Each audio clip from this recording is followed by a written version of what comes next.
सनातन धर्म का मीनिंग क्या है? देखिए, सनातन धर्म से पहले तो हमें ये समझना होगा कि धर्म क्या होता है।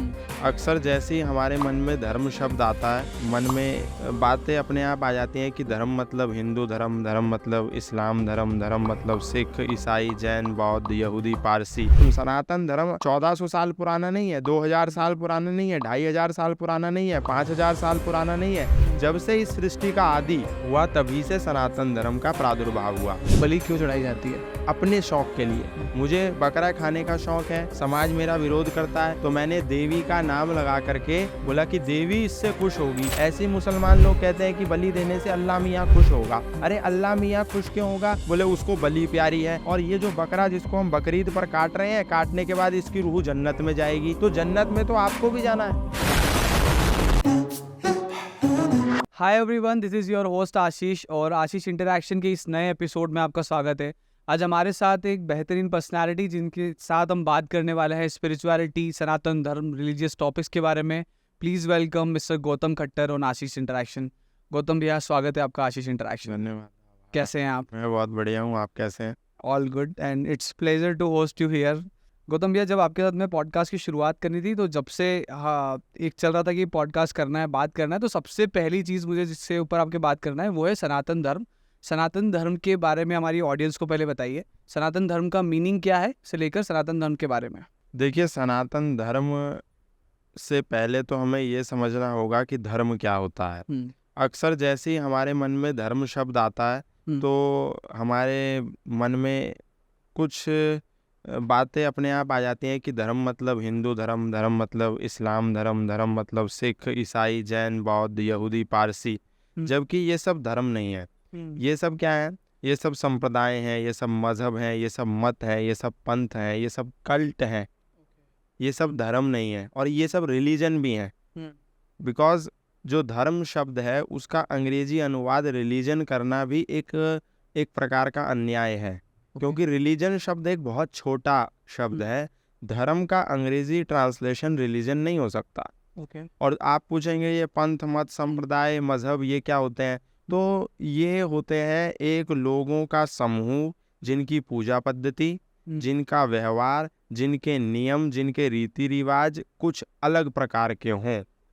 भाई इस्लाम के लोग हैं, उनकी पूजा पद्धति अलग है, उनके नियम कानून अलग हैं, उनका व्यवहार आचरण अलग है। तो वो एक क्या हो गया? अलग पंथ हो गया, एक अलग मत हो गया, एक अलग कल्ट हो गया। इसी प्रकार आप कहेंगे कि ईसाईयत, तो ईसाईयत में क्या है? एक अलग पूजा पद्धति है, एक अलग नियमावली है, एक अलग आचरण है।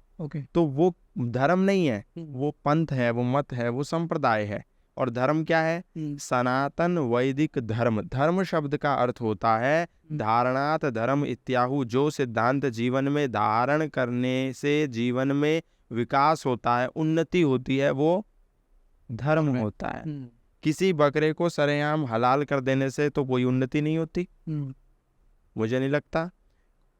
वैज्ञानिक सिद्धांतों को ना मानकर अवैज्ञानिक मान्यताओं को मानना, इस बात से तो किसी की उन्नति नहीं होती। पूरी दुनिया, पूरा विज्ञान, पूरा साइंस कहता है कि धरती गोल है, लेकिन एक कल्ट के लोग कह रहे हैं कि धरती चपटी है। तो ये क्या हो गया? विज्ञान के विपरीत हो गया। तो ईसाई यानी कि जो जीसस क्राइस्ट को मानते हैं वो धार्मिक नहीं हो सकते, क्योंकि वो धारण करने योग्य चीज को ना धारण करके उसके विपरीत चलते हैं। धारण करने योग्य क्या है? कि जो बात सच है वो धारण करने योग्य है। सच क्या है? कि धरती गोल है, वो नहीं मानते। सच क्या है? कि सही चीज को मानना। अब जैसे सपोज कीजिए बहुत सारे ईसाई चंगाई सभा लगाते हैं। सुना है आपने? नहीं सुना। चंगाई सभा मतलब है एक सभा जहाँ पर जो लोग, जितने भी लोग कष्ट में हैं, पीड़ा में हैं, तकलीफ में हैं, दुख में हैं, वो आइए और हम हाथ लगाएंगे और वो चंगे हो जाएंगे। इसको बोलते थे चंगाई सभा। अभी भी चंगाई सभा यहाँ आसपास दिल्ली में खूब सारी लगती हैं कि बहुत जितने भी लोग पीड़ा में हैं, आओ हम हाथ लगाएंगे, आप लाला हुआ हुल्ला ऐसे करके कुछ बातें कहेंगे और हम आपको हाथ लगाएंगे, आप चंगे हो जाएंगे। तो ये तो झूठ है ना। पोप के घुटने खराब हो गए, उनकी सर्जरी हुई एक बहुत बड़े हॉस्पिटल में। तो मैंने जब अखबार में पढ़ा तो मुझे बड़ा आश्चर्य हुआ कि जो लोग भारत में चंगाई सभा लगा करके भारतीय गरीब लोगों को चंगा करने का दावा करते हैं, वो अपने पोप को चंगा नहीं कर पाए। तो इसीलिए मैंने बोला कि ये सब कल्ट है। और धर्म होता है धारणात धर्म इत्याहु, जो सिद्धांत जीवन में धारण करने योग्य है वो धर्म है। तो सनातन वैदिक धर्म, सनातन धर्म 1400 साल पुराना नहीं है, 2000 साल पुराना नहीं है, 2500 साल पुराना नहीं है, 5000 साल पुराना नहीं है। जब से इस सृष्टि का आदि हुआ तभी से सनातन धर्म का प्रादुर्भाव हुआ। तो इसीलिए सनातन वैदिक धर्म ही अपना धर्म है। हिंदू धर्म भी अपना धर्म नहीं है, क्योंकि हिंदू धर्म में ये लोग भी आ जाते हैं जो लोग बकरे की बलि दे करके बोलते हैं कि हम देवी माँ को खुश करेंगे, तो ये भी अधर्म है। राइट। सनातन के भीतर हिंदुओं के नाम पर भीतर आने वाली जो कुरीतियां हैं वो सब धर्म नहीं है, वो सब अधर्म है। हम कहते हैं कि बकरा काटते हैं मुस्लिम लोग बकरीद पर, तो ये अधर्म है। लेकिन वहीं जब देवियों पर या किसी मंदिर में बकरे की बलि देने की बात आती है तो हम उसे धर्म मानने लगते हैं। करेक्ट। हमें कहना चाहिए कि ये भी अधर्म है और वो भी अधर्म है। जो सच है वो धर्म है, जो कर्तव्य है वो धर्म है, जो सच के विपरीत झूठ है वो अधर्म है। अधर्म है। बलि क्यों चढ़ाई जाती है? अपने शौक के लिए। मुझे बकरा खाने का शौक है, समाज मेरा विरोध करता है, तो मैंने देवी का नाम लगा करके बोला कि देवी इससे खुश होगी, चलो बकरे की बलि देंगे, चलो गाय की बलि देंगे, चलो भैंसे की बलि देंगे। अब मैंने देवी का जब स्टैंप लगा दिया तो ये मेरा विरोध नहीं कर सकते, क्योंकि देवी बीच में आ गई। बोले अच्छा धार्मिक काम है, चलो कर लो। फिर वो बकरे की बलि देने के बाद कोई नाले में तो नहीं फेंक देते, बकरे की बलि देने के बाद खुद ही खाते हैं ना। शराब भैरों पर चढ़ाने के बाद कोई नाले में तो बहा नहीं देते, खुद खाते हैं ना। ऐसे मुसलमान लोग कहते हैं कि बलि देने से अल्लाह मियाँ खुश होगा। अरे अल्लाह मियाँ खुश क्यों होगा? बोले उसको बलि प्यारी है, तो अल्लाह मियाँ खुश होगा, बलि प्यारी है। और ये जो बकरा जिसको हम बकरीद पर काट रहे हैं, काटने के बाद इसकी रूह जन्नत में जाएगी, तो जन्नत में तो आपको भी जाना है, आपके बच्चों को भी जाना है। आप ये जितना भी काम कर रहे हैं सब अल्लाह मियाँ को खुश करने के लिए, आप ये जितना भी काम कर रहे हैं सब जन्नत में जाने के लिए कर रहे हैं, तो आप खुद ही अपने बच्चों की बलि दे दो और उनको जन्नत में पहले पहुंचाओ। बेजुबान लोगों को मार करके ये झूठ बोलना कि जन्नत में जाएगी रूह, या इससे अल्लाह ताला प्रसन्न होगा, या इससे भगवान प्रसन्न होगा, या इससे ईश्वर प्रसन्न होगा, या इससे ईसा मसीह प्रसन्न होगा, ये झूठ बात है। आपको खानी है तो कहो कि हाँ मैं हूँ अपराधी, मैं हूँ हत्यारा, मैं खाऊंगा। लेकिन ये कहना कि भगवान, देवी, कोई गुरु, कोई आचार्य खुश होगा और उनके नाम पे खाना, ये तो गलत है। मुझे आपसे इस बारे में बात करनी है कि जो चढ़ाया जाता है भगवान को और इन सबको, पहले आप हमारी ऑडियंस को बताइए, अगर सनातन वर्ड को डिफाइन करना हो तो सनातन का मतलब क्या है? सनातन शब्द का अर्थ है प्राचीन से भी प्राचीन और नवीन से भी नवीन। ओके। जिसका ना आदि है ना अंत है वो सनातन है। सनातन सदा से जो चला आया है वो सनातन। सदा से कब से? जब से सृष्टि का प्रादुर्भाव हुआ। सृष्टि का प्रादुर्भाव कब से हुआ? सृष्टि की उत्पत्ति कब से हुई? आधुनिक वैज्ञानिक बताते हैं कि लगभग 2 अरब साल पूर्व इस सृष्टि का आरंभ हुआ। अच्छा, जब सृष्टि का आरंभ हुआ, जब मनुष्य बने, जब इंसान आए, तो फिर इंसानों के लिए कोई संविधान तो होगा, कोई पुस्तक तो होगी। भारत 1947 में आज़ाद हुआ, तो आज़ाद ऐसे ही नहीं हुआ। आज़ाद होने से पूर्व इस भारत के नेताओं ने इसके संविधान का निर्माण किया कि ऐसा करोगे तो ऐसा होगा, वैसा करोगे तो वैसा होगा। नियमावली, जिसको बोलते हैं रूल्स, रूल बुक। क्या बोलते हैं? Rule book. तो रूल बुक अगर नहीं होगी, हमने एक बहुत सुंदर पार्क बना दिया और कोई लोग उसमें आने लगे, कोई फूल तोड़ रहा है, कोई पेड़ तोड़ रहा है, कोई पौधों पे लटक रहा है। अचानक से कोई व्यक्ति आया, उसने कहा अरे तुम्हारी हिम्मत कैसे हुई फूल तोड़ने की, 2000 रुपये जुर्माना। तो वो व्यक्ति क्या बोलेगा कि भैया मैंने फूल तोड़ा, 2000 रुपये जुर्माना आप लगा रहे हैं, लेकिन ये नियम कहाँ था? मुझे पहले बताते हैं, यहाँ कहीं बोर्ड नहीं लगा था कि ये नियम है कि फूल तोड़ने पर 2000 जुर्माना। करेक्ट। तो आप मेरे ऊपर दंड नहीं लगा सकते? वो प्रश्न करेगा। इसीलिए जब कोई चीज बनाओ, कोई प्रोडक्ट बनाओ, तो उसकी एक यूजर गाइड होती है, एक रूल बुक होती है, एक संविधान होता है उसको प्रयोग करने का। अभी 2023 में आईफोन 15 लॉन्च हुआ, तो उसके साथ एक रूल बुक आई, एक यूजर गाइड आई कि इसको प्रयोग कैसे करना है, इसके फीचर क्या हैं। क्या ऐसा होगा कि आईफोन 15 आया 2023 में और 2026 में उसकी रूल बुक आएगी? ऐसा होता है क्या? नहीं। जब प्रोडक्ट आया तभी यूजर गाइड आएगी। तो जब 2 अरब पूर्व इस परमात्मा ने सृष्टि का प्रादुर्भाव किया, आरंभ किया, तो रूल बुक कहाँ थी? कुरान। कुरान तो आई आज से 1400 साल पहले। तो उससे पहले जो इंसान इस धरती पर रहते थे वो किसको फॉलो करते थे? 2000 साल पहले कहाँ थी बाइबल? सृष्टि तो 2 अरब से है, लोग तो 2 अरब साल से पहले से रहते हैं, परंतु बाइबल कहाँ थी? यदि नहीं थी तो बाइबल से पूर्व, ईसा मसीह से पूर्व उनके बाप दादा किसको फॉलो करते थे? बौद्ध कहाँ थे? 3500-4000 वर्ष पूर्व नहीं थे ना। तो बौद्ध के माता पिता किसको फॉलो करते थे? 5000 साल पहले ना इस दुनिया में कोई मुसलमान था, ना कोई सिख था, ना कोई ईसाई था, ना कोई बौद्ध था, ना कोई यहूदी था, ना कोई पारसी था। तो क्या था? तो इसलिए जब सृष्टि का प्रादुर्भाव हुआ तो अग्नि, वायु, आदित्य, अंगिरा 3 ऋषियों का प्रादुर्भाव हुआ और उन्होंने यज्ञ किया। क्या किया? यज्ञ। यज्ञो वही श्रेष्ठतमम कर्म, इस दुनिया का सर्वश्रेष्ठ कर्म यज्ञ है। यज्ञ मतलब केवल अग्निहोत्री नहीं, उसमें अग्निहोत्र भी आता है।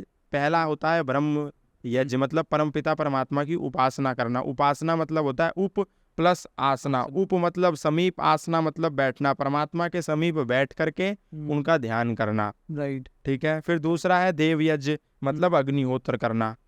अग्निर्वय देवानाम मुखम, जितने भी जड़ चेतन देव हैं उन सबको तृप्त करना अग्नि में आहुति डाल के। फिर उसके बाद है अतिथि यज्ञ, मतलब कोई घर में अतिथि आ जाए तो उसका सत्कार करना। फिर है मातृ पितृ यज्ञ, माता पिता की सेवा शुश्रूषा करना, जीते माता पिता की, मरने के बाद नहीं कि मरने के बाद हम उसका श्राद्ध कर रहे हैं, तर्पण कर रहे हैं, क्रियाकलाप कर रहे हैं, नहीं, जीते माता पिता। और अंतिम है बलि वैश्वदेव यज्ञ, मतलब जितने भी बेजुबान प्राणी हैं उन सब के लिए अपने भोजन में से एक अंश निकाल करके रख देना। तो यज्ञ किया सृष्टि के आरंभ में। किसने किया? ऋषियों ने किया, श्रेष्ठ आत्माओं ने किया, मानवों ने किया। और गिना कि आज हो गया पहला दिन, फिर दूसरे दिन किया, बोले दूसरा दिन, मतलब वो गिनते चले गए, गिनती चले गए। फिर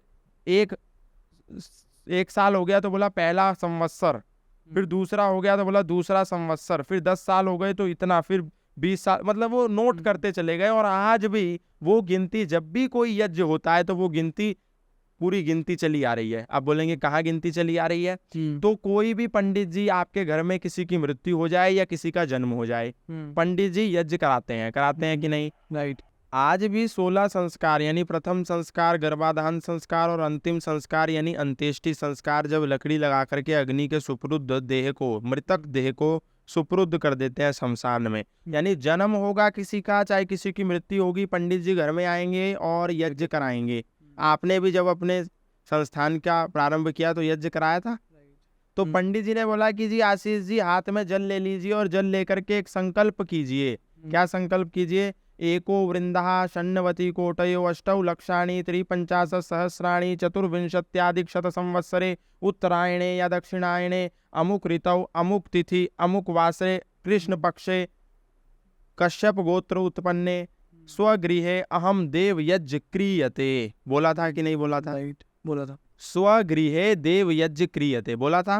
राइट, बिल्कुल बोला था। पर ना आपने उनसे प्रश्न किया कि पंडित जी ये जो आपने संकल्प पाठ किया इसका अर्थ क्या है, और ना उन्होंने आपसे प्रश्न की, मतलब बताने का प्रयास किया कि मैं बताता हूं कि ये क्या मतलब है। लेकिन प्रत्येक पंडित किसी भी यज्ञ अनुष्ठान में आएगा ये संकल्प पाठ अवश्य पढ़ेगा। अंत में फिर बोलता है जम्मू द्वीपे भरत खंडे आर्यवर्तांतर्गते मध्य प्रदेश प्रांते इंदौर जनपदे शेरपुर ग्रामे स्वगृहे देव यज्ञ क्रियते सुख शांति कामनार्थ, ऐसा बोलते हैं। राइट। परंतु इसका अर्थ क्या है? इसमें पूरी एक काल गणना है।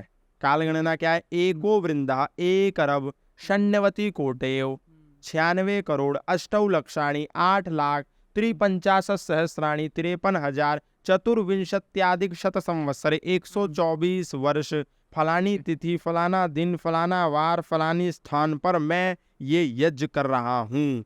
क्या है ये? 1 अरब 96 करोड़ 8 लाख 53,000 124 वर्ष, और 124वें वर्ष की ये तिथि, ये दिन, ये सप्ताह, ये वार, ये स्थान।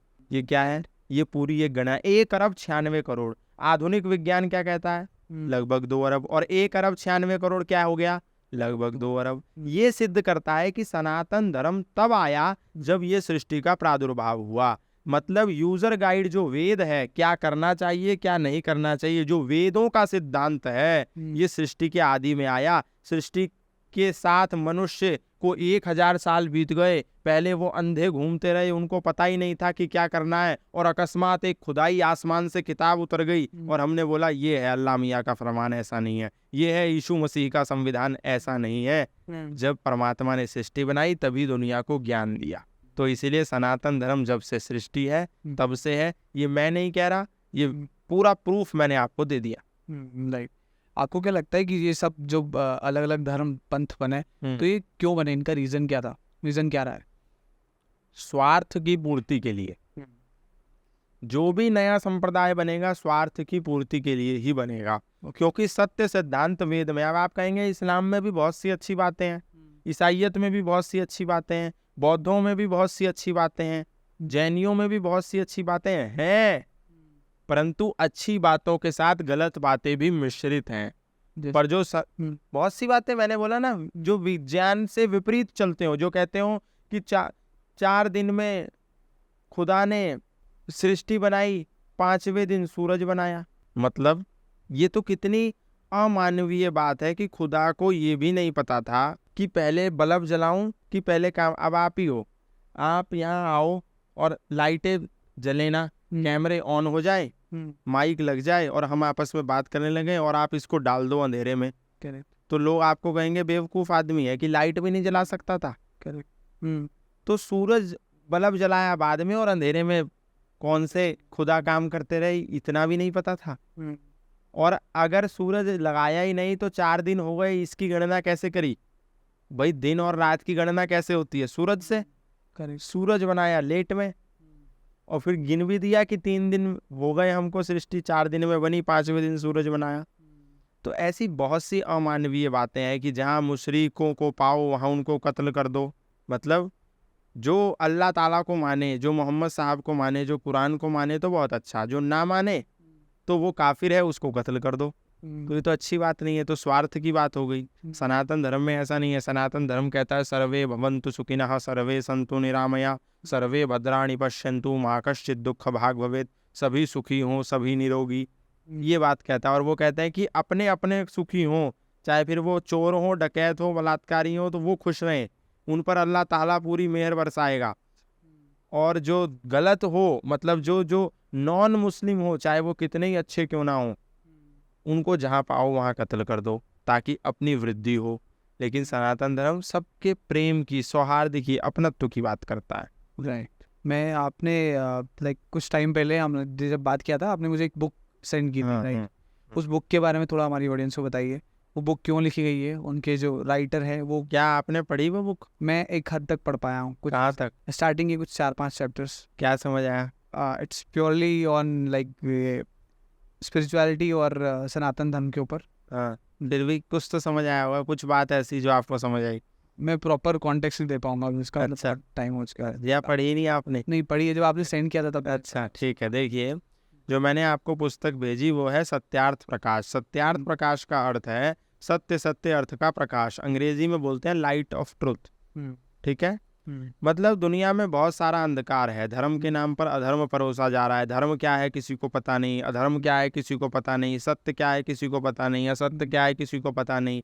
हम असत्य को सत्य मानते हैं, सत्य को असत्य मानते हैं, झूठ और सच में हम कितने कंफ्यूज हो गए हैं कि कोई भी आकर के बोलता है कि बलि दे दो, काली माँ खुश होगी, तो हम वो दे देते हैं। कोई कहता है नीलकंठ पे चढ़ के पिया 1 बाल्टी भांग, वो भोला नू मटके, वो भोला नू मटके, तो हम उसी को गीत बना देते हैं। कोई कहता है मनिहारी का भेष बनाया, शाम चूड़ी बेचने आया, तो हम उसी को भजन बना देते हैं। तो इतना फरेब चल गया है दुनिया में, और ये फरेब इतनी हद तक आगे बढ़ रहा है जिसकी कोई सीमा नहीं। और एक समय था सन 1875 के आसपास की, जब तो लोग बाल विवाह कर देते थे, बच्चियों का विवाह कर देते थे, महिलाओं को पढ़ने से वंचित रखा जाता था, उनको स्कूल जाने का अधिकार नहीं था, और शूद्रों को पढ़ने का अधिकार नहीं था कि वो वेद अगर पढ़ लें तो उनके कान में लोहा पिघला करके डाल दो। तो उस समय ऋषि दयानंद का प्रादुर्भाव हुआ और उन्होंने कहा वेदों के नाम पे कितनी बेवकूफाना बात चल रही है। खुद सनातन धर्म के बहुत से लोग कहते थे कि यज्ञ में गाय को काट करके आहुति दे दो।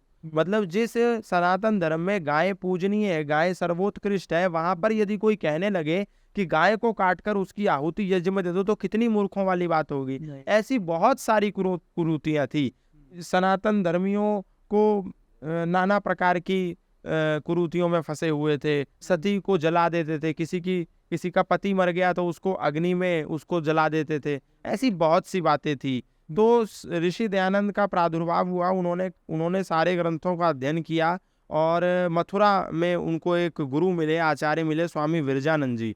तो वहां पर जाकर के ऋषि दयानंद ने अध्ययन अध्यापन किया और जब अध्ययन समाप्त हो गया, लगभग 20 वर्ष तो वो भटकते ही रहे गुरु की तलाश में, उत्तराखंड में कभी कहीं और बहुत छोटी उम्र में गुजरात से अपने घर से निकल गए। उनकी माता पिता ने उनकी शादी करने का निश्चित कर दिया कि शादी करेंगे अब तुम्हारी। जब उनको लगा कि ये तो वैराग्य की ओर आगे बढ़ रहा है, तो ऋषि दयानंद घर से निकल गए। उस समय उनका नाम मूल शंकर था। घर से निकल करके भटकते रहे सच्चे गुरु की तलाश में, पर कोई गुरु नहीं मिला। तो वो मथुरा जब पहुंचे तो स्वामी विरजानंद के दरवाजे पर खटकाया। तो विरजानंद ने अंदर से आवाज लगाई कि कौन हो? तो स्वामी दयानंद ने कहा कि वही जानने तो आया हूँ। बस वहां से स्वामी विरजानंद ने समझ गए कि ये कोई मेधावी बालक है, कोई सच्चा और कुछ जिज्ञासु बालक है, तो इसको मैं पढ़ाऊंगा। अब पढ़ाने लगे। 3-4 वर्ष में पूरी शिक्षा समाप्त हो गई। जब समाप्त हो गई तो सब बच्चे एक स्वामी विरजानंद को यानी गुरु को गुरु दक्षिणा देने का हमारे यहाँ एक प्रावधान है। कि गुरु को गुरु दक्षिणा स्वरूप कुछ ना कुछ दिया जाता है। ये इंस्टीट्यूशन, ये फीस, ये तो सब सिस्टम अब शुरू हुआ। जो गुरु शिष्य परंपरा से अध्ययन अध्यापन होता है उसमें गुरु दक्षिणा दी जाती है। तो स्वामी विरजानंद को सारे शिष्य गुरु दक्षिणा दे रहे थे। तो ऋषि दयानंद ने सोचा कि मेरे पास तो कुछ गुरु दक्षिणा देने को है नहीं। तो वो निकले बाहर बाजार में, किसी से एक मुट्ठी लौंग ले आए, क्योंकि उनके गुरु विरजानंद को लौंग बहुत पसंद थी और उनको वायु का रोग था। तो वायु का नाशक होती है लौंग। तो वो एक मुट्ठी लौंग लेकर के कतार में लग गए और जैसे ही अपना नंबर आया तो गुरु विरजानंद, जो नेत्र नहीं थे गुरु विरजानंद के, उनके हाथ में लौंग रख दी। तो गुरु विरजानंद ने ऐसे देखा तो समझ गए कि लौंग है। वो एकदम नाराज हो गए। बोले कि उनको पसंद नहीं आया। तो स्वामी दयानंद सोचने लगे कि अरे, जिस गुरु ने मुझको अध्ययन अध्यापन कराया, पढ़ाया, आज मैं अगर छोटी सी कोई दक्षिणा लाया हूं तो शायद गुरुजी नाखुश हो गए। गुरुजी मैं और ले आऊं क्या? एक मुट्ठी अगर कम है तो मैं और ले आऊं? तो गुरु विरजानंद ने कहा कि मुझे तुझसे ये उम्मीद नहीं थी कि तू एक लौंग लाएगा। मैं चाहता था कि ये संसार में जो अंधकार फैल रहा है, जो अज्ञान फैल रहा है, तू खड़ा हो और इस अज्ञान को मिटा। मैंने तुझे शिक्षा इसलिए नहीं दी थी कि तू एक मुट्ठी लौंग ला करके मेरे हाथ में रख दे। तुझे इस संसार में फैले अंधकार को, मूर्खता को, ढोंग को, आडंबर को, पाखंड को जड़ से मिटाना है। मैंने तेरा निर्माण इसलिए किया है। तो ऋषि दयानंद खड़े हुए और खड़े होने के बाद उन्होंने पहले एक ग्रंथ लिखा जिसका नाम था सत्यार्थ प्रकाश। उन्होंने सत्य अर्थ का प्रकाश लिखा और शुरू में ही जो भूमिका होती है पुस्तक की, उसमें उन्होंने लिख दिया कि मेरा उद्देश्य किसी की भी बात को गलत साबित करना नहीं है। मेरा उद्देश्य सत्य को सत्य और असत्य को असत्य लिखना है। और उस व्यक्ति ने, पहला वो व्यक्ति हुआ जिसने उसमें 14 चैप्टर लिखे। सबसे पहले सनातन धर्म में फैली हुई कुरीतियों को, अंधविश्वासों को, ढोंग, आडंबर, पाखंडों को जड़ से मिटाने के लिए कलम चलाई। और सबसे अंत में 14वें चैप्टर में इस्लाम की अनीतियों को, कुरीतियों को उसमें उजागर किया। 13वें चैप्टर में ईसाइयत की कुरीतियों को उजागर किया। ऐसे क्रोनोलॉजी में चल। लेकिन आज क्या होता है समाज में, इस्लाम में कुछ बुरा है तो पहले बोलते हैं, अपने में कुछ बुरा है तो चुप हो जाएंगे। खुद के भाई घर में बकरा खाते हैं, मटन खाते हैं, मुर्गा खाते हैं, उस पे मौन हो जाएंगे। और जैसे ही बकरीद आएगी तो तुरंत ट्वीट करेंगे। ये कहाँ का नियम हुआ? पहले चैरिटी बिगिंस एट होम। ऋषि दयानंद ने वही काम किया, अपने घर में फैली हुई कुरीतियों को मिटाने के लिए कलम चलाई। और उस कलम चलाने का उनको क्या परिणाम मिला, आप जान करके आश्चर्य करेंगे कि उस कलम चलाने का उनको परिणाम ये मिला कि 17 बार उनको जहर दिया गया। उनके इस सत्य पर चलने के लिए उनको 17 बार जहर दिया गया। उनको मारा गया, उन पे पत्थर फेंके गए, ईंटें फेंकी गई, अजगर तक फेंके गए, लेकिन वो व्यक्ति रुका नहीं। और उसको ये तक कहा गया कि अंग्रेजों का शासन है, स्वामी जी आप अंग्रेजों के खिलाफ मत बोले, ईसाइयों के खिलाफ मत बोले, इनके झूठ को उजागर मत करें, ये आपको जेल में बंद कर देंगे तो क्या होगा। तो उन्होंने बोला कि मैं ये बात तुमसे कहना चाहता हूं कि ये अंग्रेज, ये ईसाई मेरी एक एक उंगली को मोमबत्ती बना करके जला भी देंगे ना तो भी मैं सच बोलना नहीं छोड़ूंगा। इसलिए ये फरियाद लेके मेरे पास दोबारा मत आना कि सच मत बोलो। मेरा जन्म सच बोलने के लिए हुआ है और मैं अंतिम सांस तक सच बोलता रहूंगा। इसलिए पट्टाभी सीतारमैया जो शायद आपके मध्य प्रदेश के राज्यपाल रहे कि किसी राज्य के गवर्नर रहे, कांग्रेस के अध्यक्ष रहे, उन्होंने कांग्रेस का इतिहास लिखा और उन्होंने क्या कहा, पट्टाभी सीतारमैया ने कहा देश को आजाद कराने में 80% योगदान ऋषि दयानंद के शिष्यों का था। पंडित राम प्रसाद बिस्मिल ऋषि दयानंद के शिष्य और भगत सिंह ऋषि दयानंद के शिष्य। ये लोगों ने जानबूझ के भगत सिंह को नास्तिक सिद्ध करने के लिए अलग अलग प्रकार की पुस्तकें चलाई और ये नहीं बताया कि भगत सिंह भी ऋषि दयानंद को फॉलो करते थे। ऋषि दयानंद ने ही भगत सिंह के दादा का यज्ञोपवीत संस्कार कराया था। पर जानबूझ के बता देंगे तो लोग सच को जान जाएंगे, इसीलिए जानबूझ के बताते नहीं है कि भगत सिंह भी ऋषि दयानंद को फॉलो करते थे। ऋषि दयानंद के सामने उनके दादा ने यानी भगत सिंह के दादा ने अपने दोनों बच्चों को राष्ट्र और देश के लिए समर्पित करने के लिए यज्ञ पर कसम खाई थी कि ये दोनों मेरे बच्चे राष्ट्र और धर्म के लिए मैं न्यौछावर करता हूँ। ऐसी थोड़ी भगत सिंह ने इतनी कम उम्र में देश के लिए फांसी दे दी। तो 80% जो योगदान था भारत को आजाद कराने में वो ऋषि दयानंद के शिष्यों का था। स्वामी श्रद्धानंद का कितना बड़ा योगदान था, महात्मा हंसराज का, लाला लाजपत राय कौन थे? लोग बोलते हैं कांग्रेसी थे, पर कांग्रेसी होने से पहले लाला लाजपत राय ऋषि दयानंद के शिष्य थे। स्वामी श्रद्धानंद जो कांग्रेस के इतने बड़े नेता थे, जिन्होंने हिंदू जो सभा है हिंदू महासभा उसके अध्यक्ष रहे, कांग्रेस के लीडर रहे, गांधी जी को जिन्होंने फंड दे करके अफ्रीका में लड़ने के लिए पैसा भेजा, वो श्रद्धानंद कौन थे? आज उनको कोई नहीं जानता, पर गांधी जी को सब जानते हैं। तो वो जो आपने पुस्तक के बारे में पूछा उसका ये है और वो सारांश है। भगवत गीता, वेद, निरुक्त, व्याकरण, अष्टाध्यायी, मनुस्मृति, दर्शन, उपनिषद सब यदि कोई सारांश रूप में पढ़ना चाहता है तो सत्यार्थ प्रकाश को एक बार अवश्य पढ़े। उससे सत्य अर्थ का जीवन में प्रकाश होगा और कोई भी दंभी, कोई भी पाखंडी, कोई भी दुराचारी, व्यभिचारी आपको मूर्खता के जाल में नहीं फंसा सकता। राइट। एक मुझे कन्वर्जन को लेकर आपसे बात करना है। कन्वर्जन का एक केस, कुछ केसेस मैंने भी देखे हैं ऐसे लाइव। कन्वर्जन क्यों होते हैं और कन्वर्जन कैसे किया जाता है, उसकी प्रोसेस क्या है? मतलब कई जगह पे मास कन्वर्जन होता है और जो कि कई बार गलत तरीकों से भी होता है। तो आई वांट कि इसके ऊपर आपका क्या व्यू है, क्या ऑब्जर्वेशन है? देखिए, कन्वर्जन जो होता है, एक समूह आता है बोलता है कि हम आपको चंगा कर देंगे, आप ईसाई बन जाइए, यीशु मसीह सबके कष्टों को हर लेगा। दूसरा आता है कि आप इस्लामिक बन जाइए, मुसलमान बन जाइए। और इस देश में अनेकानेक उदाहरण है जब मास कन्वर्जन हुआ है।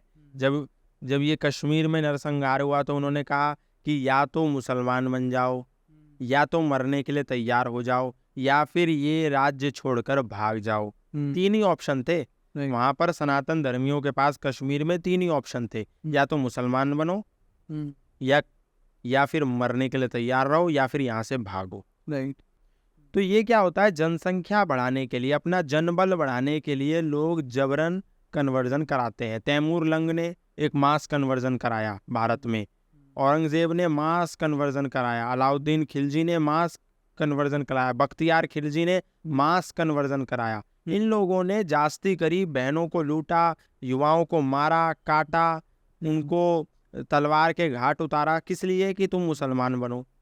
ईसाइयों ने भी ऐसा ही करा, उन्होंने थोड़ा सॉफ्ट तरीका अपनाया। उन्होंने कहा आटा ले लो, दाल ले लो, चावल ले लो, थोड़ा पैसा ले लो और ईसाई बन जाओ। तो ये सैद्धांतिक लोग नहीं है, क्योंकि सिद्धांतवादी कभी भी ऐसा नहीं करेगा। सिद्धांतवादी क्या करेगा, अपनी विचारधारा आपको देगा, यदि आपको पसंद आएगी तो आप शामिल हो जाओगे, नहीं आएगी तो जयराम जी करके आगे बढ़ जाओगे।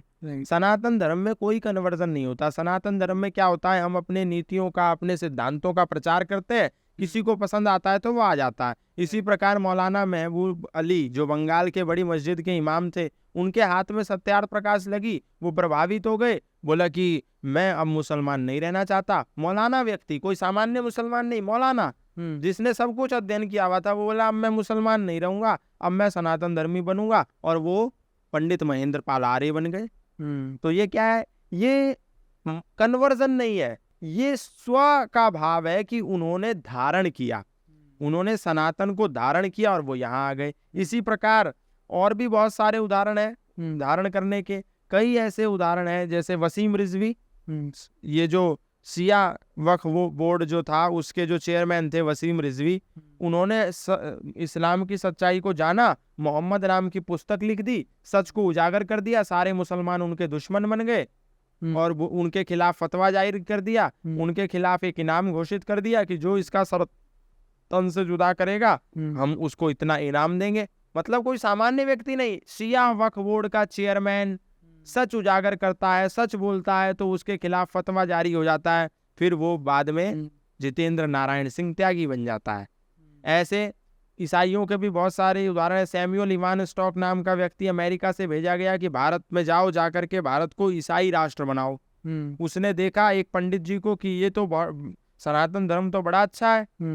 उसने सत्यार्थ प्रकाश पढ़ा, सैमुअल इवान स्टॉक ईसाई मिशनरी ने, और पढ़ने के बाद उसका हृदय परिवर्तित हो गया और वो चेंज होकर के क्या बन गया, सत्यानंद स्टॉक बन गया। बोला मैं सत्यार्थ प्रकाश को पढ़ने के बाद प्रेरित हुआ हूँ, सत्यार्थ प्रकाश पढ़ने के बाद मुझे सच का पता चला है, तो मेरा नाम भी इसी से प्रेरित होकर के रखना चाहता हूँ। और उसका नाम क्या हुआ, सत्यानंद स्टॉक हो गया। और वो जीवन भर हिमाचल प्रदेश में ही रहता रहा, यहाँ से गया नहीं। ईसाई मिशनरी, राइट। ऐसे ही फादर कैमिल बुल के थे, भारत आए थे भारत को ईसाई राष्ट्र बनाने बेल्जियम से। उन्होंने रामायण की रामचरितमानस पढ़ ली, उसके बाद रामायण का ही प्रचार करते रहे, कभी वापस गए ही नहीं बेल्जियम। और जिस काम के लिए आए थे भारत को ईसाई बनाने के लिए, वो कभी किया ही नहीं, सिर्फ सनातन का प्रचार किया। हमारे यहाँ कन्वर्जन नहीं है, हमारे यहाँ तो सिद्धांतों का प्रचार है। कोई आना चाहे तो आ जाए। किसी भी हिंदू ने किसी भी मुसलमान के, किसी ईसाई के या किसी भी मत पंथ संप्रदाय के व्यक्ति के कंधे पर तलवार रख करके उसको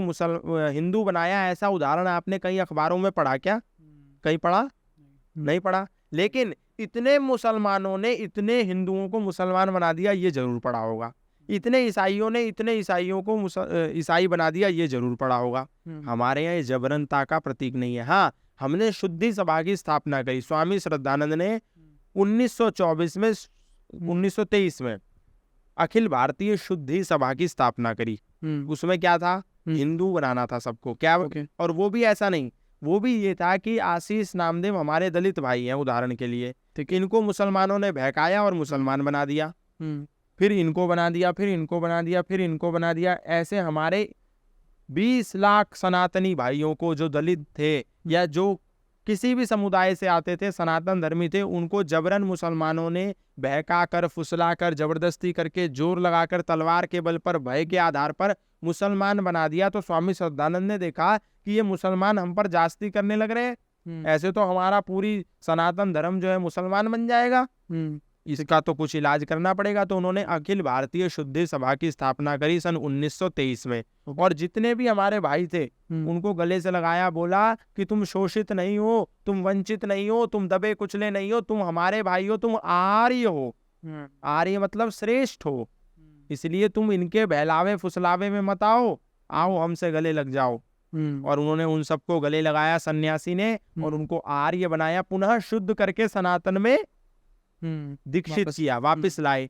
तो मुसलमानों के पेट में दर्द हो गया। उन्होंने कहा ये तो श्रद्धानंद बहुत गलत काम कर रहा है, मतलब तुम हमारे भाइयों को मुसलमान बना रहे हो तो तुम सही कर रहे हो, और हम अपने ही भाइयों को दोबारा अपने घर वापस बुला रहे हैं तो हम गलत कर रहे हैं।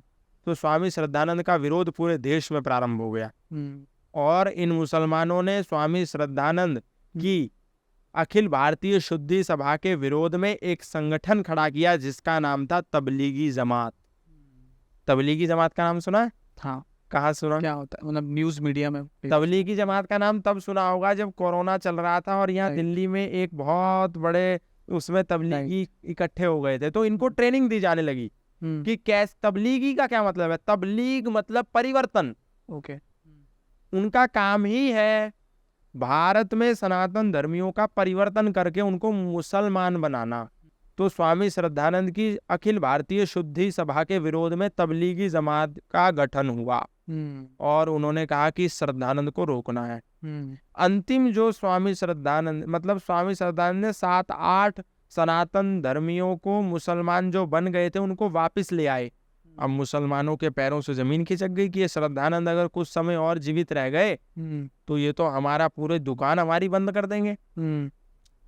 तो उन्होंने क्या करा, एक अब्दुल राशिद नाम के एक आतंकवादी को हायर किया और यहीं दिल्ली में जहां हम बैठे हैं वहीं पर स्वामी श्रद्धानंद थे, वहां भेज करके अब्दुल राशिद ने उनके सीने में गोलियां उतार दी और स्वामी श्रद्धानंद की हत्या हो गई। तो ये जो कन्वर्जन की बात आपने करी, मतलब एक महापुरुष जो कुछ गलत नहीं कर रहा था, सिर्फ अपने से बिछड़ गए भाइयों को पुनः अपने घर में बुला रहा था, उनको वो स्थान दे रहा था, उसके साथ इन्होंने क्या करा, उसको गोलियां मार के उसकी हत्या कर दी। तो मतलब हम यदि कुछ सही कर रहे हैं तो वो गलत है, और तुम यदि कुछ गलत भी कर रहे हो तो हम उस पर मौन रहें, ये आखिर कब तक चलेगा? ये तो नीतिगत बात नहीं है, ये तो अच्छी बात नहीं है।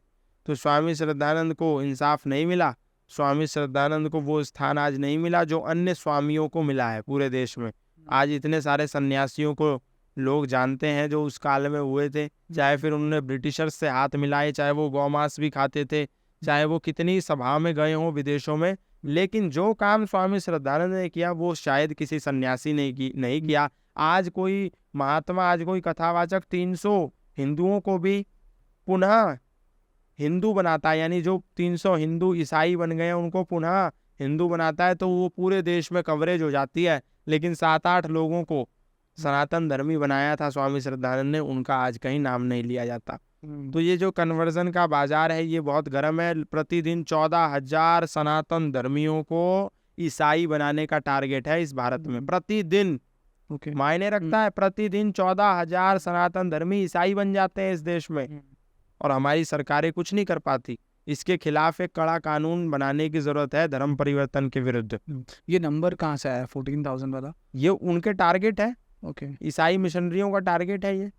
भारत में 14,000 लोगों को प्रतिदिन ईसाई बनाना है, उनको फंड मिल रहा है, उनको पैसा मिल रहा है, उनको धनराशि मिल रही है। ऐसे तो ईसाई बनता नहीं कोई। मैं आपको 5 लाख दूंगा, जिसकी जितनी हैसियत है उसको वैसा ऑफर दिया जाता है। किसी झोपड़ी वाले को आटा दाल चावल दे दो, उसके लिए उतना ही काफी है। किसी बड़े आदमी को बड़ी कोई ऑफर दो तो वो तब बनता है। तो पैसा खर्च तो होता है ना। और सनातन धर्म में तो ऐसा भी था कि कोई व्यक्ति यदि इस्लामिक बन गया है तो पुनः उसको सनातन में आने का कोई रास्ता नहीं था। हमारे ऐसे ऐसे सन्यासी थे, बोले कि नहीं अब तो तू तो अशुद्ध हो गया, अब तू मुसलमान बन गया, अब तेरे को दोबारा नहीं लेंगे हम वापस, तू अब उधर ही रह। ऐसा भी था। लेकिन स्वामी श्रद्धानंद ने कहा नहीं, हमारा भाई है, गलती से उधर चला गया, वापस सनातन में लाओ। और आज भी ऐसे बहुत सारे सन्यासी हैं, बोलते हैं जो मुसलमान बन गया वो बन गया, अब उसको वापस नहीं लेना हमने। श्रद्धानंद ने परंपरा तोड़ी और बोला कि हमारा भाई है, गलती से वहां चला गया, वापस लाएंगे। यहाँ तक था, ये षड्यंत्रकारी ऐसा करते थे इस्लामिक लोग कि जैसे एक गांव में कुआं होता है तो एक मुल्ला जी जाकर के उस कुएं में कुल्ला कर देता था, और जिस जिस व्यक्ति ने उस पानी को पी लिया तो हमारे सनातन धर्म के पाखंडी ये फैला देते थे कि इनने मुल्ला जी का झूठा पानी पी लिया, ये तो अब मुसलमान बन गया। ऐसे गांव के गांव मुसलमान बन जाते थे। कितनी मूर्खता की बात है। और उनके लिए तो आसान हो गया। उन्होंने कहा ये तो बहुत आसान है, हमको कुछ करना ही नहीं, इनके कुएं में जाकर कुल्ला कर दो, इनके सामान को जाके छू दो, इनके धर्म गुरु तो कह देंगे तू तो मुसलमान बन गया, हमारा काम आसान हो गया। लेकिन पंडित लेखराम ने क्या करा, उनने कहा ये बिल्कुल गलत है। वो गंगा जल लाए और गंगा जल ला करके कुएं में डाला, बोला अब इसको पी लो, अब तुम शुद्ध हो गए। तो ऐसे महापुरुषों ने इन अधर्मियों, इन पाखंडियों जो सनातन धर्म को तोड़ रहे थे, जो सनातन धर्म के होने के बावजूद सनातन को खोखला कर रहे थे, पंडित लेखराम और स्वामी श्रद्धानंद, गुरुदत्त विद्यार्थी जैसे, महाशय राजपाल, पंडित चमुपति एमए जैसे लोगों ने इन सनातन के वेश में बैठे हुए पाखंडियों को मुंह तोड़ जवाब दिया और अपने सनातन की रक्षा करी।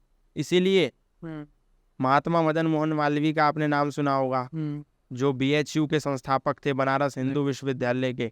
उन्होंने कहा कि जब तक आर्य समाज दौड़ता रहेगा, हिंदू समाज चलता रहेगा। आर्य समाज चलता रहेगा, हिंदू समाज बैठ जाएगा। आर्य समाज बैठ जाएगा तो हिंदू समाज सो जाएगा, और आर्य समाज सो गया तो हिंदू समाज मर जाएगा। इसीलिए जब उन्होंने बनारस हिंदू विश्वविद्यालय की स्थापना करी तो उस विश्वविद्यालय में एक छोटा विश्वनाथ टेम्पल बनाया, और उस टेम्पल के गेट पर आर्य समाज मंदिर बनाया, ये यज्ञशाला बनाई, और बोला कि ये जो आर्य समाज मंदिर है ये हिंदू मंदिर का द्वारपाल है, मतलब गेट कीपर है। यदि कोई भी अधर्मी हिंदू मंदिर को छुएगा तो उसको आर्य समाजियों से लड़कर के भीतर आना पड़ेगा। लेकिन भारतीय लोगों ने क्या करा, आर्य समाज को हिंदू धर्म का शत्रु बना करके खड़ा कर दिया, यानी सनातन धर्म का, हिंदू तो कोई धर्म नहीं है, सनातन धर्म का शत्रु बना करके आर्य समाज को खड़ा कर दिया कि आर्य समाज तो सनातन धर्म के शत्रु हैं। जबकि ऐसा नहीं था। जहां जहां सनातन धर्म, आर्य समाज क्या है, एक संगठन है। जैसे आरएसएस कोई अलग से धर्म है क्या? क्या विश्व हिंदू परिषद कोई संप्रदाय है? क्या कांग्रेस कोई संप्रदाय है? क्या कोई भारतीय जनता पार्टी कोई धर्म है? नहीं, धर्म सनातन है। जैसे आरएसएस सनातन धर्म का संरक्षण करता संगठन है, जैसे विश्व हिंदू परिषद सनातन धर्म का संरक्षण करता संगठन है, ऐसी आर्य समाज भी विशुद्ध वैदिक धर्म का संरक्षण करता संगठन है। ये अलग से कोई संप्रदाय नहीं है। हाँ, ब्रह्म कुमारी एक संप्रदाय है, धन निरंकारी एक संप्रदाय है, धन सतगुरु एक संप्रदाय है। आर्य समाज कोई संप्रदाय नहीं है। ऋषि दयानंद की किसी भी आर्य समाज में कोई मूर्ति लगी और उन्हीं की पूजा होती हो, ऐसा आपको कहीं देखने को नहीं मिलेगा। वो तो कह रहे हैं ईश्वर की उपासना करनी है, मैं कोई नहीं हूं, मेरी चित्र भी आर्य समाज मंदिर में मत लगाओ। हाँ, राम और कृष्ण के चित्र लगाओ, ये ऋषि दयानंद ने कहा। ये कभी नहीं कहा कि मेरा फोटो लगाओ और उसकी दिया बत्ती करो। ये कभी नहीं कहा कि मेरी समाधि बनाओ। ये कहा कि जब मैं इस दुनिया से चला जाऊं और मेरा दाह संस्कार हो जाए तो उस राख को ले जाकर के कहीं समाधि मठ मंदिर नहीं बनाना है, उसकी राख को लेकर के इस देश के खेतों में जाके गिरा देना है। मेरा कोई धार्मिक मंदिर नहीं बनाना है। ये बात किसने कही? ऋषि दयानंद ने कही। मैं दलित की सिचुएशन पे आपसे बात करना चाहूँगा, क्योंकि मैं काफ़ी समय तक गांव में रहा हूँ और दलित की सिचुएशन आज भी मॉडर्न डे के अंदर भी बहुत मतलब कई सारे गांवों में आज भी अत्याचार किया जाता है। इसकी ऊपर आपका ऑब्जर्वेशन क्या है? दलितों को लेकर आपकी व्यूज़ क्या है? बिल्कुल किया जाता है, परंतु कहीं भी सनातन धर्म में दलितों का शोषण करने का प्रावधान नहीं है। और आज जो बोलते हैं ना, सवर्ण मतलब ब्राह्मण क्षत्रिय वैश्य और शूद्र मतलब अछूत, नहीं। मनुस्मृति कहती है ब्राह्मण क्षत्रिय वैश्य और शूद्र चारों सवर्ण हैं। अछूत कोई भी नहीं है। मनुस्मृति में अछूत नाम का शब्द भी नहीं है। ये जितने अछूत और जितने शोषण वंचित रखने के जो सिद्धांत हैं, ये मिलावटी मनुस्मृति में है। जो असली मनुस्मृति है, जो विशुद्ध मनुस्मृति है, उसमें कहीं भी ऐसा नहीं कहा है कि शूद्रों का शोषण करना है, उनको सनातन धर्म में मंदिरों से दूर रखना है, उनको वंचित रखना है। ये डिवाइड एंड रूल के लिए नियम जो बनाए गए, ये झूठी मनुस्मृति में घुसाए गए। मनु जी ने कभी ऐसा नहीं कहा। मनु जी कहते हैं कि शूद्र भी जैसे ब्राह्मण है वैसे ही शूद्र है। ये गाड़ी के चार पहिए हैं, इसीलिए उन्होंने कहा शूद्रो ब्राह्मणतामेति ब्राह्मणश्चैति शूद्रताम क्षत्रिया जातम एवं तु विद्या द्वैषा तथैव च। मतलब एक शूद्र भी पढ़ लिख करके गुरुकुल में, एक शूद्र भी वेदों को पढ़ के ब्राह्मण बन सकता है, और एक ब्राह्मण का बेटा भी ना पढ़ के ना लिख के शूद्रत्व को प्राप्त हो सकता है। भाई क्या है, सिंपल सा फॉर्मूला है। जो इस समाज से अज्ञान को दूर करता है वो ब्राह्मण है, राइट। जो इस समाज से असुरक्षा को दूर करता है वो क्षत्रिय है, जो इस समाज में अभाव को दूर करता है वो वैश्य है, और जो इस समाज में असहयोग को दूर करता है वो शूद्र है। असहयोग, सहयोग की भावना है ना, शूद्र सबका सहयोगी है, लेकिन एक शूद्र का बेटा शूद्र ही है ये झूठ है, और एक ब्राह्मण का बेटा ही ब्राह्मण है ये भी झूठ है। एक ब्राह्मण का बेटा ब्राह्मण नहीं हो सकता। ये जरूरी नहीं है कि एक ब्राह्मण का, एक द्विवेदी का, एक त्रिवेदी का, एक शर्मा का, राइट, एक चतुर्वेदी का, एक मिश्रा का बेटा भी ब्राह्मण हो, ऐसा जरूरी नहीं है। जैसे एक एमबीबीएस डॉक्टर का बेटा एमबीबीएस डॉक्टर हो, ये जरूरी नहीं है। उसके बेटे को एमबीबीएस डॉक्टर बनने के लिए क्या करना होगा? नीट का एग्जाम देना होगा, एमबीबीएस की क्वालिफिकेशन को प्राप्त करना होगा, तब वो डॉक्टर बनेगा, राइट। उससे पहले नहीं बन सकता। इसी प्रकार एक ब्राह्मण को ब्राह्मण होने के लिए उसको अध्ययन करना जरूरी है, शिक्षा पठन पाठन करना जरूरी है। एक ब्राह्मण का बेटा क्षत्रिय भी हो सकता है यदि वो बॉर्डर पर खड़ा होकर के बंदूक लेकर के सीमाओं की रक्षा कर रहा हो तो वो क्षत्रिय है। लेकिन आजकल के बेवकूफ कहते हैं बॉर्डर पे खड़े हैं, बोले हम तो ब्राह्मण है जी। तुम कहाँ के ब्राह्मण हो? तुम क्षत्रिय हो। और एक क्षत्रिय का बेटा यदि पठन पाठन कर रहा है, पढ़ा रहा है, शिक्षा दे रहा है, ज्ञान का प्रचार कर रहा है, तो वो ब्राह्मण है। और एक शूद्र का बेटा यदि जूते नहीं सिलता, उसके पिता जूते सिलते थे पर अब वो आईएएस की कोचिंग दे रहा है कहीं, तो वो ब्राह्मण हो गया। और एक आईएएस की कोचिंग देने वाले का बेटा जूते सिल रहा है सड़क पर बैठ करके, तो वो शूद्र हो गया। ये वर्ण व्यवस्था की जरूरत क्यों पड़ी इंडिया को? ये तो वैदिक सिद्धांत है ना, जब से ये दुनिया है तब से वर्ण व्यवस्था है। एक अब आप कहें गाड़ी को 4 पहिए की जरूरत क्यों पड़ी, तो 3 पहिए लगा के देख लो गाड़ी चलती हो तो। इसी प्रकार ये जो 4 वर्ण है, ये समाज को सही दिशा में ले जाने के लिए सहयोगी हैं। वही सुरक्षा भी जरूरी है, ज्ञान भी जरूरी है, और संसार का पेट भरना भी जरूरी है, और सहयोग भी जरूरी है। शूद्र वो नहीं है जिसको पढ़ने नहीं दिया, शूद्र वो है जो पढ़ाने पर भी ना पढ़ पाया, लेकिन वो अनपढ़ है, अछूत है, ऐसा नहीं है। राइट। जनरलिज्म पे मुझे थोड़ा बात करना है आपसे। इस पे जनरलिज्म अभी जो करंट सिचुएशन है इंडिया के अंदर, आप कैसे देखते हैं इसको?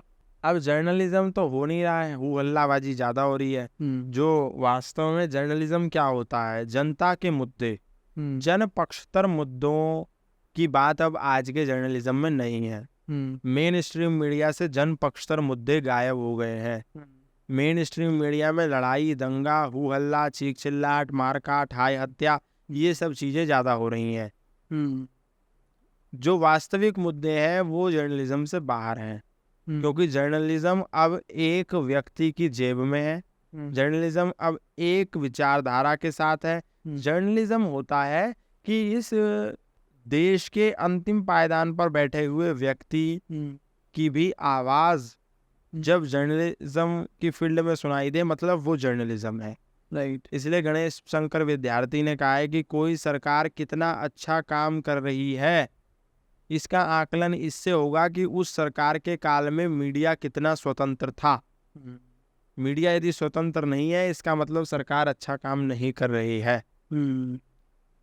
जर्नलिज्म ये तो दिखा रहा है कि हिंदू राष्ट्र कब बनेगा, कैसे बनेगा, कब बनेगा, कितना नहीं बनेगा, कैसे बन सकता है, परंतु ये नहीं दिखा रहा कि इस देश में गुरुकुलों का अभाव है। ये तो दिखा रहा है कि मदरसा छाप शिक्षा भारत में बढ़ रही है, ठीक है, परंतु गुरुकुल देश में घट रहे हैं, गुरुकुल नहीं खुल रहे हैं, ये कौन दिखाएगा?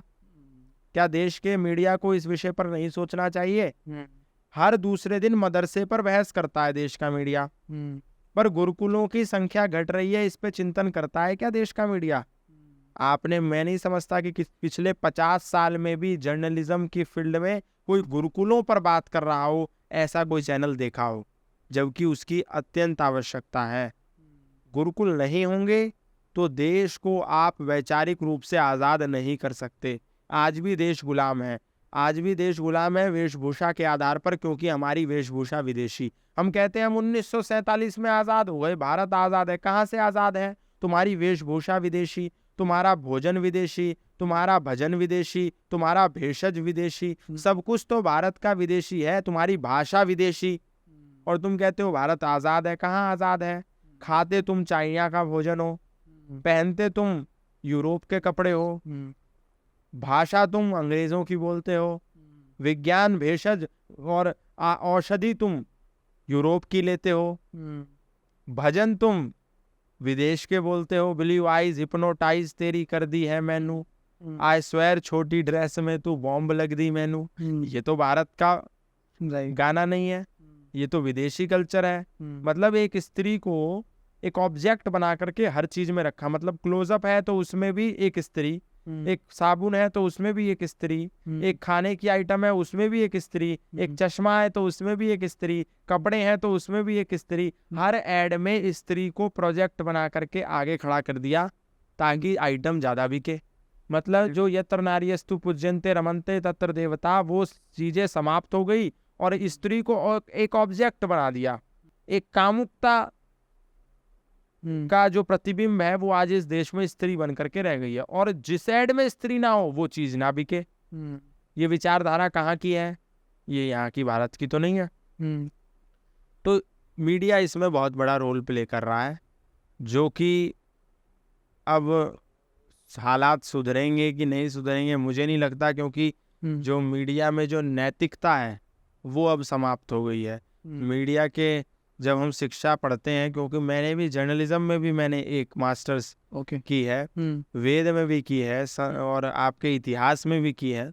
तो जर्नलिज्म से जब मैंने पढ़ा तो उसमें एक नैतिकता होती थी, एक इथिक्स होते थे कि ये जर्नलिज्म में करना है और ये नहीं करना है। परंतु अब वो इथिक्स जो है, वो रूल्स एंड रेगुलेशन है, वो समाप्त हो गए। एक मीडिया एंकर आराम से खड़े होकर के बोल देता है कि आज प्रियंका रेड्डी के साथ बलात्कार हुआ, लेकिन इथिक्स बोलता है कि किसी भी ऐसे प्रकरण में किसी भी विक्टिम का नाम नहीं लेना होता है। बहुत बड़े मुद्दे पे मैं नहीं जा रहा, लेकिन एक छोटी सी भी बात उदाहरण दे रहा हूँ कि कहाँ तक हम नैतिकता को फॉलो कर रहे हैं। करेक्ट, नाम नहीं लेना होता है, ये लोग आराम से नाम लेते हैं। तो ये गलत है, ये सही चीजें जो है। एक गुरुकुल का जो आप बात कर रहे थे कि गुरुकुल का जो संख्या है वो घटती जा रही है, राइट? आपको ऐसा लगता है कि गुरुकुल की संख्या घटने के पीछे जो मेन रीजन है वो रेवेन्यू हो सकता है, क्योंकि वहाँ पे इतना बड़ा रेवेन्यू मॉडल नहीं है? कहाँ पे गुरुकुल बनाने में रेवेन्यू कंपैरेटिवली टू, अगर इंग्लिश मीडियम स्कूल है और एक गुरुकुल है तो रेवेन्यू मॉडल ज़्यादा स्ट्रॉन्ग कॉन्वेंट स्कूल और इंग्लिश स्कूल का जाएगा। वही बात है कि सब चीज़ें कॉरपोरेट हो गई हैं, मतलब हर जगह इंसान को पैसा दिखाई देता है, पैसा अब प्रधान हो गया है ना। पहले ऐसा नहीं था, पहले शिक्षा निःशुल्क दी जाती थी, हर विद्यार्थी को शिक्षा निःशुल्क उपलब्ध होती थी, हर विद्यार्थी को शिक्षा निःशुल्क उपलब्ध होती थी। अब ऐसा नहीं रहा। और गुरुकुल ना खोलने का कारण रेवेन्यू सिस्टम बिल्कुल नहीं है, क्योंकि आज भी इस देश में निःशुल्क गुरुकुल बहुत से चलते हैं। आपने स्वामी रामदेव का नाम सुना होगा, वो किसी ऑक्सफोर्ड, कैम्ब्रिज, हार्वर्ड में पढ़ने नहीं गए। स्वामी रामदेव एक गुरुकुल में पढ़े, और ऐसे गुरुकुल में पढ़े जहाँ डिग्री भी नहीं मिलती। राइट, कालवा में एक गुरुकुल है, हरियाणा कालवा में, वहाँ का गुरुकुल, कालवा से स्वामी रामदेव की शिक्षा दीक्षा हुई, वहाँ से उन्होंने पढ़ा, वहाँ उनको कोई डिग्री भी नहीं मिलती, कोई सर्टिफिकेट भी नहीं मिला। अच्छा, फीस कुछ नहीं होती, बस विद्यार्थियों को पास के गांव में जाकर भिक्षा मांग करके जो मिलता है वो लेकर के आते हैं, सब इकट्ठा करते हैं, वो खाते हैं, उससे गुरुकुल चलता है। लेकिन उस व्यक्ति ने कितना बड़ा मॉडल खड़ा कर दिया, ये आज हमको देख, कोई कॉन्वेंट स्कूल वाला इतना मॉडल, शायद इतना बड़ा मॉडल मुझे तो नहीं नजर आता जिसने खड़ा किया हो। स्वामी रामदेव ने किया, उनका एक अलग आर्किटेक्चर है, उनके विश्वविद्यालय हैं, उनके आचार्य कुलम है, उनके वैदिक गुरुकुलम भी है, उनकी एक कंपनी है, उनका एक अलग बहुत बड़ा ब्रांड है, हजारों करोड़ रुपए का उनका एम्पायर है। क्या डिग्री है उनके पास, कौन से यूनिवर्सिटी की है, किसी की नहीं, गुरुकुल से पढ़े हैं, बिजनेस मॉडल डेवलप कर दिया, नाम स्वामी रामदेव। तो revenue is not an issue. Issue ये है कि हमारे अंदर एक विचार डाल दिया गया है कि गुरुकुल में पढ़ने वाला पंडित होगा, गुरुकुल में पढ़ने वाला ब्राह्मण होगा, गुरुकुल में पढ़ने वाला पुरोहित होगा, गुरुकुल में पढ़ने वाला कर्मकांडी होगा, गुरुकुल में पढ़ने वाला वैज्ञानिक भी हो सकता है, ये किसी ने नहीं सोचा। गुरुकुल में पढ़ने वाला एक बहुत बड़ा बिजनेसमैन भी हो सकता है, ये किसी ने नहीं सोचा। गुरुकुल में पढ़ने वाला एक बहुत बड़ा कॉर्पोरेट भी बन सकता है, ये किसी ने नहीं सोचा। गुरुकुल में पढ़ने वाला एक IAS ऑफिसर भी बन सकता है, ये किसी ने नहीं सोचा। इसीलिए उन्होंने अपने बच्चों को गुरुकुल में ना भेज करके बोला इसको कॉन्वेंट स्कूल में भेजो। राइट, ये हमारी हमेशा प्राथमिकता रही। जबकि हमने गुरुकुल झज्जर ने IAS ऑफिसर दिए हरियाणा में, गुरुकुल कालवा ने एक कॉर्पोरेट जगत का एक इतना बड़ा आइकन दे दिया कि जिसको आज पूरी दुनिया नमस्ते कर रही है। एक ऐसा व्यक्ति दिया जिसने भारत में आई हुई विदेशी कंपनियों से शीर्षासन करवाया। गुरुकुल में पढ़ने वालों ने वैज्ञानिक दिए, पर लोगों तक ये विचार हम नहीं पहुंचा पाए कि गुरुकुल में पढ़ने वाले वैज्ञानिक सोच के व्यक्ति होते हैं, एक बड़े बिजनेसमैन भी बन सकते हैं। उस चीज पर हमको कहीं ना कहीं काम करने की आवश्यकता है, और उस पर काम हो भी रहा है। अब लोगों पर डिपेंड करता है, क्योंकि अंग्रेजों ने भारत के गुरुकुलों को 1835 में यही कह के तोड़ा था कि भारत में 7,32,000 रेवेन्यू विलेजेस हैं, और प्रत्येक रेवेन्यू विलेज में एक गुरुकुल है जिसमें 18 विषय पढ़ाए जाते हैं। आज की स्कूली व्यवस्था में कितने विषय पढ़ाए जाते हैं? हर क्लास में not more than 5 subjects. Right, एक क्लास में केवल 5 विषय, वही हिंदी, इंग्लिश, मैथ, SST और साइंस। ये 5 विषय। इसके अतिरिक्त कोई पेंटिंग या आईटी या कंप्यूटर पढ़ा दे तो पढ़ा दे, इसके अतिरिक्त पहली से लेकर के 12वीं तक और कोई विषय नहीं चलता। गुरुकुल के अंदर क्या होता है? गुरुकुल में 18 विषय होते हैं। उस समय 18 विषय होते थे और आज भी बहुत से विषय। खुद कैलाश खेर ने कहा कि मैंने अपने बच्चे को गुरुकुल में भेजा, तो मेरे मित्र कहने लगे कि अरे आपने अपने बच्चे को गुरुकुल में भेज दिया, आप उसको हमारे स्कूल में भेजो, हमने इतना बढ़िया कॉन्वेंट स्कूल बना रखा है। तो कैलाश खेर ने क्या बोला अरे मैं गुरुकुल में निकाल करके तुम्हारे स्कूल में भेजूं, लेकिन तुम्हारे स्कूल में तो घर बनाने की विद्या नहीं सिखाई जाएगी। मेरे बच्चे को जहाँ मैंने गुरुकुल में भेजा है वहाँ उसको घर बनाने की विद्या सिखाई जाती है। वहाँ उसको विज्ञान के वो सिद्धांत सिखाए जाते हैं जो तुम्हारे विद्यालय में 12 साल 15 साल में रह करके भी मेरा बच्चा नहीं सीख सकता, तो तुम्हारे यहाँ क्यों भेजूं? मैं तो नहीं भेजता। इसलिए विलियम एडम की रिपोर्ट को प्रस्तुत करते हुए लॉर्ड मैकॉले कह रहा था कि 18 विषय भारत के गुरुकुल में पढ़ाए जाते हैं। कब? 1835 2 फरवरी की स्पीच, राइट, जो हाउस ऑफ कॉमन्स में लॉर्ड मैकॉले ने दी।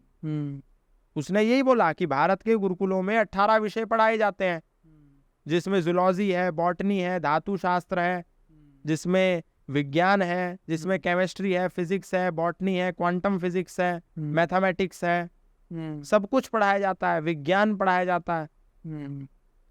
और उसको तोड़ करके हम अपनी एक ऐसा सिस्टम खड़ा कर देंगे जिससे ये वैचारिक रूप से गुलाम बन जाए। और उन्होंने वही किया। 1835 इंडियन एजुकेशन एक्ट लाए और पूरी भारतीय शिक्षा व्यवस्था को अवैध घोषित कर दिया।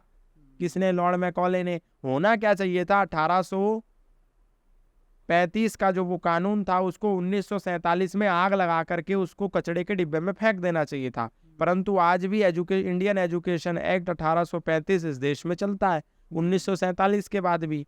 और कॉन्वेंट स्कूल भी चलते हैं। जिन कॉन्वेंट स्कूल को भारत को गुलाम बनाने के लिए यहाँ स्थापित किया गया था, उनको तोड़ करके फेंक देना चाहिए था। जैसे अंग्रेजों ने हमारे गुरुकुलों को तोड़ा था, वैसे इन कॉन्वेंट स्कूलों में आग लगाई देनी चाहिए थी और भारत में पुनः गुरुकुलों की स्थापना करनी चाहिए थी। पर हमने क्या करा? हमने उन कॉन्वेंट स्कूल को तोड़ा नहीं, उनमें आग नहीं लगाई, और हमारे भारत के लोगों ने अलग अलग स्कूल बनाए और उसका नाम रख दिया भगत सिंह कॉन्वेंट स्कूल, सरस्वती देवी convent school, Chandrashekhar Azad convent school.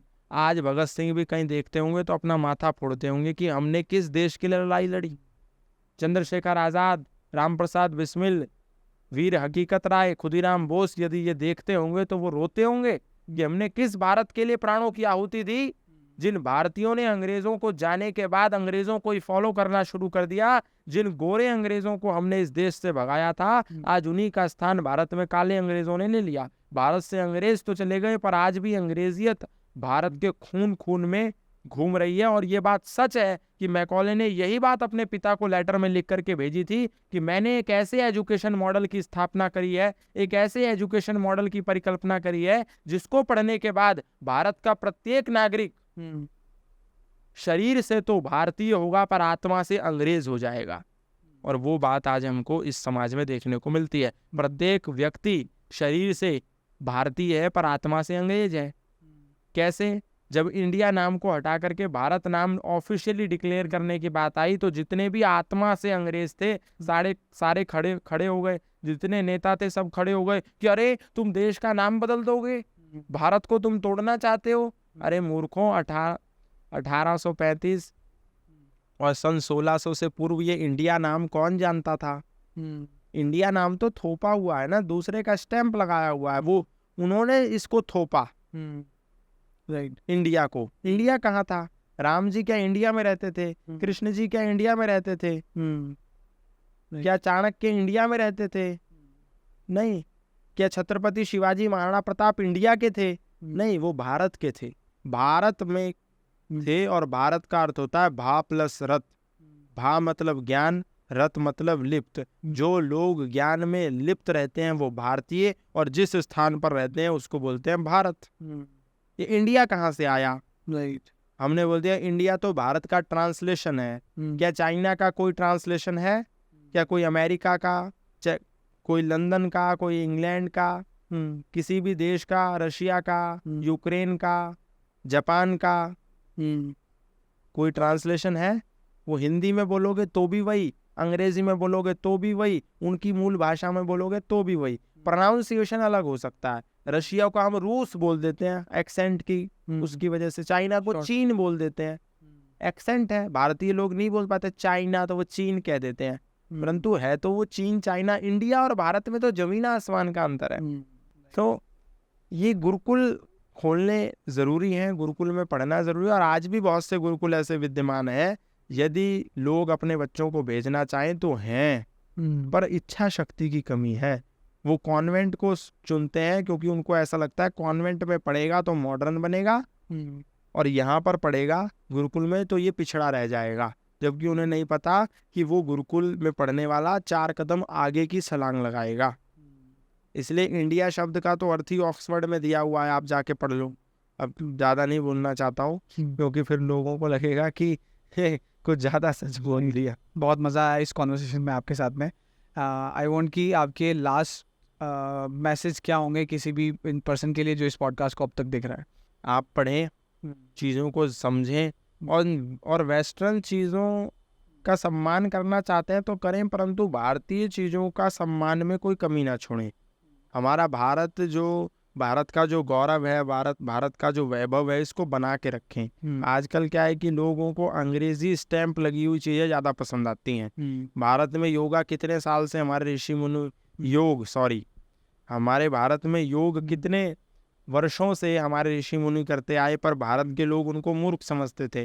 बोलते हैं 15 गुफाओं का ज्ञान है। भारत का जो आयुर्वेद था, इसमें चूरन देते थे तो कोई ठीक हो जाता था, तो भारत के आयुर्वेद को बोला अरे चूरन चटनी वाले हैं ये, तो उसको हीन दृष्टि से देखते थे। परंतु जब वो अंग्रेजों ने उस पर अपना स्टैंप लगाया और बोला योगा, तो सब भारतीय खड़े हो गए, बोला योगा तो हमारा है, चलो योगा करेंगे। योग जब तक था तो कोई नहीं मानता था, योगा हो गया तो सब मानने लगे। जब तक आयुर्वेद था तो सब हीन दृष्टि से, चूरन चटनी की दृष्टि से देखते थे। आयुर्वेदा कर दिया अंग्रेजों ने तो सबने उसको बोला ये तो हमारा है। तो अंग्रेजी स्टैंप पर बहुत भरोसा करते हैं भारत के लोग।